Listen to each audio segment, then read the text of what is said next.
Hello everyone! Happy Thursday! Dahil nga sa antok at pagod ko kagabi, hindi ko na namalayan na nakatulog na pala ako sa tabi ni Khalid habang pinapatulog ko siya. Kaya nga pagkagising ko ng 6:15, nagdaldalin akong nag-toothbrush at naghilamos. Buti lang at may naiwan akong toothbrush dito sa kwarto niya. Pagkatapos ko nga maghilamos at mag-toothbrush, dalidalin ako umakyat para magbihis.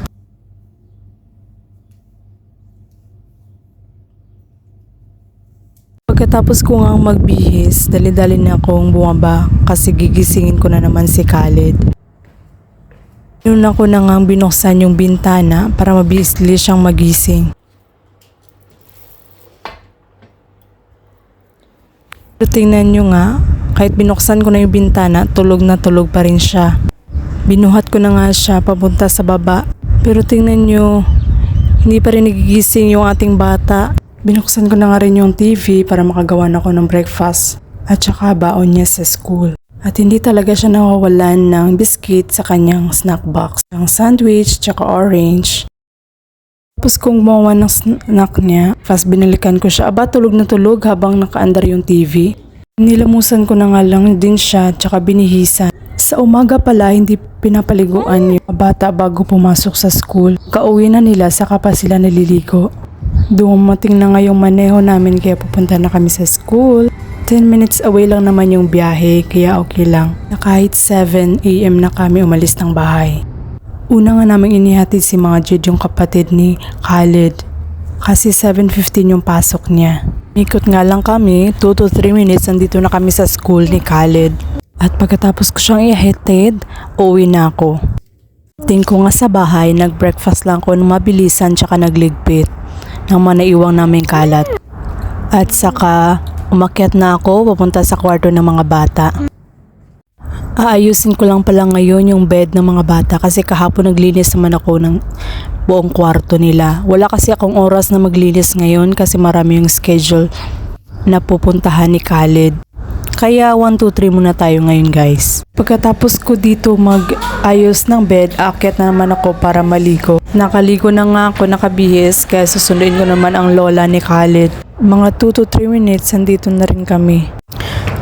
At ngayon papunta na nga kami sa school ng aking alaga. Sama ko ang kanyang lola kasi pagkatapos namin magsundo, kami doon sa Hamad Hospital, doon sa appointment niya. At nandito na nga kami sa school ni Khalid.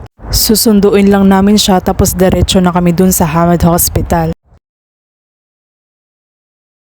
Galing sa school ni Khalid, mga 20 minutes pa. Minsan umaabot pa ng 25 minutes or 30 kasi minsan may mga stoplight, meron pang traffic. Kaya mas maigi talagang maaga kang umalis or advance kang umalis. At malapit na nga kami sa Hamad Hospital.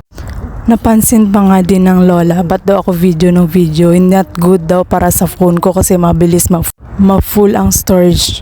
Pagkatapos ng kanyang appointment, bumaba na rin kami. Pumunta kami dito sa female waiting area. Dito muna kami maghihintay habang wala pa yung maneho kasi napakainit po sa labas. Maya-maya dumating na rin yung maneho kaya umuwi na rin kami.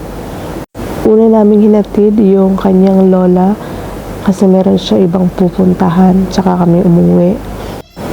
12:30 na nga nakauwi na kami ng bahay kaya pinaupo ko lang si Khalid, binigyan ng TV tsaka kukuha na rin ako ng aming tanghalian.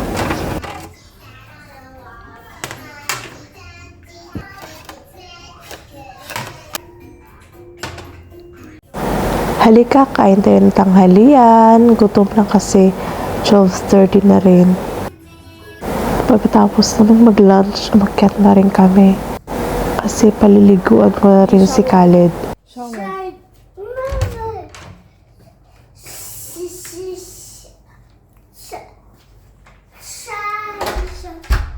At bandang 3:30 naman, umalis na naman kami. Pupunta kami sa kanyang horse riding. Dito kahit mga bata in-enroll ng mga nanay sa horse riding para matuto. Kasi ngayong nanay mahilig din mag horse riding. Kaya pati anak, in-enroll niya na rin. Andito na kami. Dito pala sa Asya Club nangangabayo ang aking alaga. 10 minutes away lang din galing sa bahay at malapit lang din ito sa kanilang school. Excited nga yung bata na sumakay ng kabayo.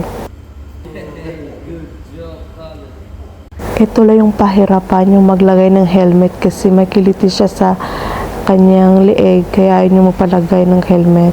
Dito na rin pala ako naghintay sa labas. Meron naman hintayan dun sa loob pero hindi ko kagnay yung amoy. Maigi na lang at medyo kaunting may hangin sa ilalim ng puno kaya okay lang. At maya-maya tinawag na nga ako ng kanyang trainer kasi nakatulog na pala siya. Sabi nga ni Madam, hayaan ko muna siya matulog at saka umuwi na kami. Hanggang dito na lang po ang ating video. Maraming salamat sa panonood.